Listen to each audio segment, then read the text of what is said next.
Hi, my name's Alec. I'm a currency broker and markets professional, and in today's video I'm going to be talking about Australian dollars into British pound sterling transfers.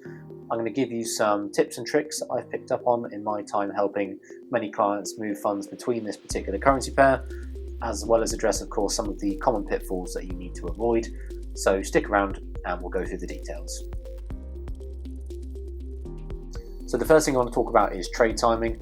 It's crucial when it comes to, in particular, a large transfer, that you're pushing the button at the most optimal time possible, balancing that, of course, with all the proper sort of risk management tools and not trying to sort of overly speculate in the market and make outlandish predictions about which way the currency pair is going to move. But hopefully by sort of monitoring a few key factors, you'll have a better chance of sort of pushing that button at the best possible time. First one I want to talk about is interest rates and central bank policy. It's become even more important now that we've sort of transitioned from the era of almost 0% interest rates across most Western economies. Central banks are trying to fight inflation, and the way that they're doing that is by increasing interest rates. So you've got this sort of leapfrog effect of, on one hand, the Reserve Bank of Australia increasing interest rates, and then the Bank of England coming in and doing the same. So you are starting to see that sort of volatility in the currency pair as we sort of transition to both central banks having their rates around sort of the 5% area. So it's just something to sort of bear in mind when you're doing a currency transfer. Another thing to consider is sort of general economic indicators. What I'll do is I'll include in the description a link to an economic calendar, which is a very helpful tool for sort of monitoring data releases. It's going to give you an idea of what's coming up and what could potentially move the currency pair, so that you're sort of mindful of that and able to push the button at hopefully the most optimal time. Alternatively, you can ask somebody like a currency broker to sort of do that on your behalf and make you aware of any substantial movements in the markets. But just something to bear in mind, things like GDP data, inflation data, PMI data, that's all going to be moving the market, so just be mindful of that volatility. Another thing to consider is the role that commodities play in the relative strength of the Australian dollar. Fluctuations in key commodity groups like iron ore, gas, coal, gold, uranium can affect Australian terms of trade and export revenues, which then can impact the Australian dollar. Moreover, what is also key to consider is the role that the Chinese economy plays. China being a key purchaser of commodities, any sign of weakness in the Chinese economy could impact the demand for commodities from Australia. Wrapped into that is if there's some sort of tension relating to the South China Sea or Taiwan, you may expect the Chinese government to sort of posture and say that they're not going to purchase as much Australian commodities because perhaps Australia is getting involved in the geopolitical tensions around that event. So just be mindful of the fact that China may retaliate against Australian commodities, and if China's economy is weakening, you may see demand for those commodities weaken as well and the Australian dollar be impacted. So the next thing to consider is how you'll actually go about the transfer, and there are three main ways you can do that. The first one being using the bank. Now, whether it be Commonwealth or Westpac, whomever you use over there, the main thing to do is approach them via the online platform or by going into branch, giving them the details of your sterling account in the UK, actioning the transaction. They'll convert the funds on your behalf and then they'll pay out to the sterling account in the UK. And that process normally takes from 2 to 4 working days in my experience. The plus sides are it's pretty convenient, you know it's safe, but the main downside, of course, is the cost. Banks have built up a reputation for being notoriously expensive.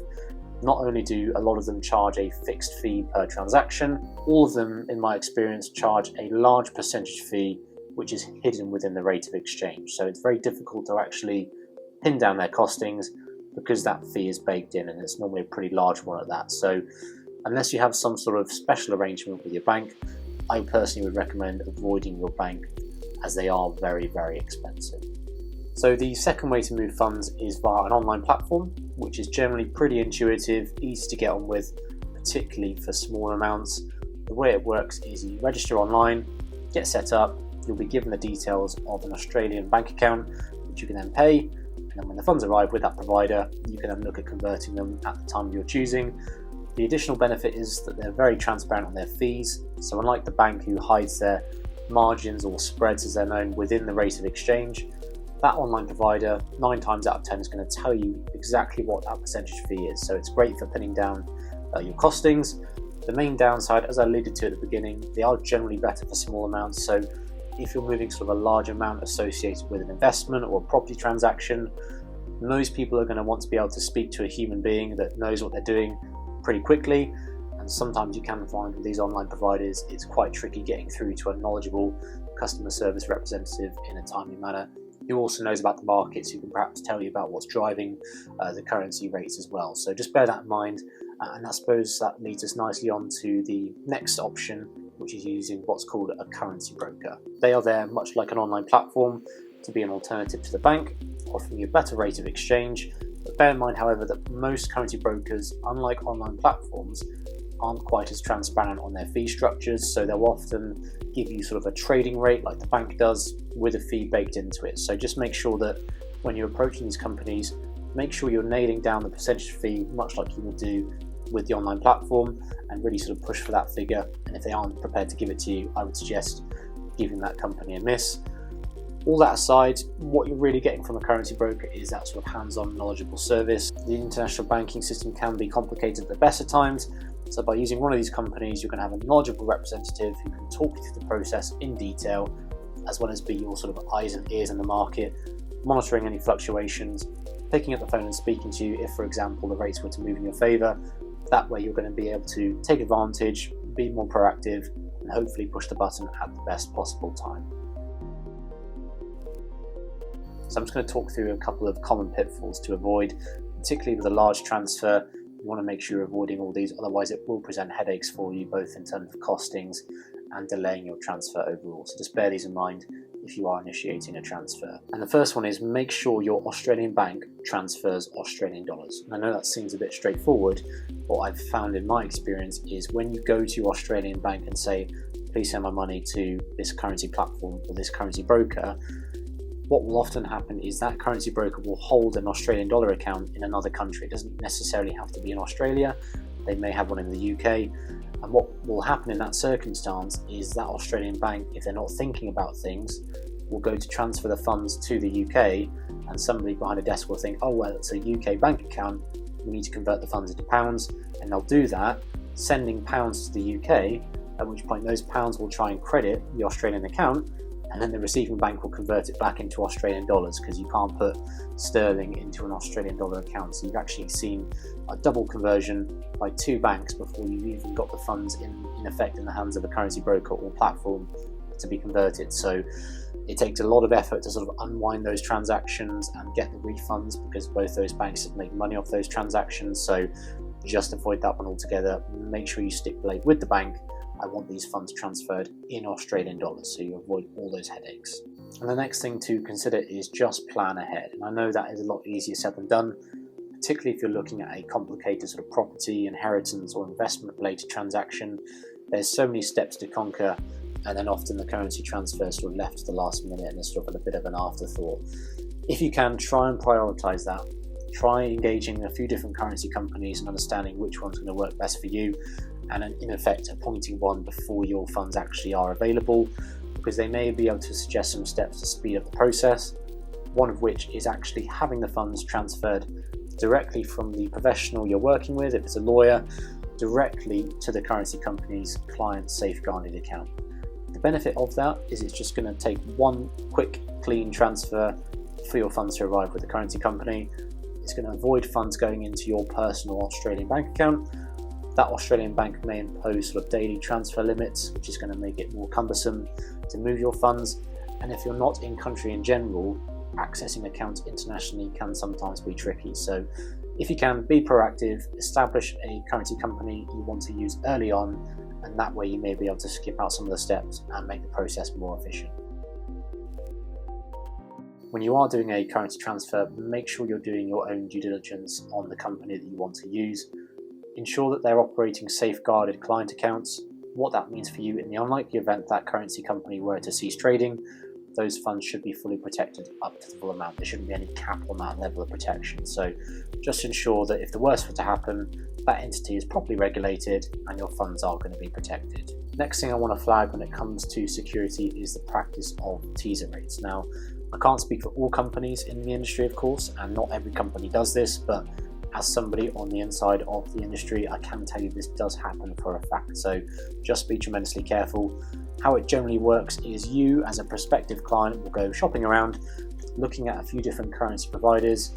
You'll get some quotes and some will seem fantastically close to the market. They won't give you that percentage fee breakdown, they'll include it within a rate of exchange. That's why I said it's so important to nail down that percentage fee. But having sort of got an indicative rate of exchange, you'll think, great, I want to register with them because their rates are really good. You'll set up the account, you'll then process the transfer of funds over to them, and then lo and behold, when the funds arrive, that rate of exchange won't be as competitive as originally promised. And what that company has essentially done is try to pull the wool over your eyes. They've massively increased their percentage fee within the rate, still trying to hide it because it's baked in within a rate, and they're basically going to try it on and see if you notice. And if you don't notice, you'll probably happily agree to that, think you've had a fantastic service and rate, push the button, and the money will be sent. You might notice, then you're into a bit of a protracted battle trying to get the fees that were originally promised to you, and it's just generally not the way that businesses should conduct themselves. So be tremendously careful. I feel very passionately about the subject, so much so I actually went to the FCA and blew the whistle about this bait and switch practice. So just be so careful. Make sure you're nailing down a transparent percentage fee structure. That is the best way to ultimately protect yourself from this scam. The next thing I want to break down for you is the step-by-step process, the actual mechanics of how you go about processing that international transfer from Australian dollars into British pounds. The first step is choose the right provider for you. Hopefully some of the tools in this video, as well as a full blog article I'll include in the description below, will give you some assistance in choosing the right provider for you. Once you've done that, what you need to go ahead and do is register with that company, go through the process of setting up an account. There may be some information exchange when it comes to sort of anti-money laundering and document requests. Go through that process so you're ready to go, and then once you've done that, it's a case of funding your account. You'll be given some Australian dollar account details. You'll action a payment from your bank to that Australian dollar account provided to you by the currency company, at which point the funds will arrive. You'll be able to agree an exchange, push the button on that, get the funds converted, and then add all the details for the British pound sterling account you want to pay. You'll then be able to action the transfer of pounds to that account, and the funds should arrive shortly afterwards, normally within the same day, possibly next day. So that just about wraps up the video. I hope you found this useful. My name's Alec, I'm a currency broker and markets professional, and this has been your guide on Australian dollars into British pounds. It's certainly by no means conclusive, so if you've got any further questions, there'll be my details in the description, as well as a more detailed blog on the subject. If you are looking at doing a currency transfer and want to get some help, founder of a company called TADfi. We're a high volume specialising currency broker based in the UK. We assist clients moving money around the globe, but of course Australian dollars to British pounds as well. Feel free to drop us an inquiry. We offer all our clients full, transparent fee structure breakdowns, so you know exactly what you're paying, both in terms of fixed charges and percentage charges, so you're always in control. We offer an online platform as well, so you've got a nice intuitive system of booking your own transactions if you wish. However, you don't have to do everything online. If you want to, you can pick up the phone, speak to one of our expert currency dealers who will be able to talk you through the process and exchange any funds with you over the phone with your authorization. So if that's something that might be of interest to you, drop us an inquiry. The link is in the description below. But thanks for watching the video. See you next time.